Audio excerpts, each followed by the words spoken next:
যদি সম্পর্ক টিকিয়ে রাখতে চান, তাহলে একজন আগুন হলে আরেকজনকে পানি হতে হয়। একজন হুটহাট রেগে গেলে আরেকজনকে ঠান্ডা মাথায় তার রাগ ভাঙাতে হয়। কারণ দিন শেষে সেই মানুষটা তো আপনার সবচেয়ে কাছের মানুষ, তাই না? একটা সম্পর্ক তখনই পূর্ণতা পায় যখন দুজন মানুষের বোঝাপড়াটা ভালো থাকে, একজন আরেকজনের ভালো খারাপ দিকগুলোকে মেনে নেয়। আজকাল অনেক সম্পর্ক হুটহাট অকারণে রাগারাগির কারণে ভেঙে যায়।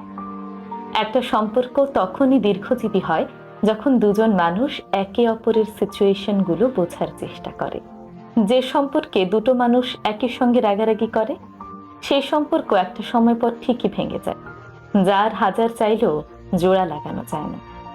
তার মানে এই নয় একটি সম্পর্কে একজনই চুপ থাকবে, অপরজন সব সময় তার উপর রাগ ঝাড়বে।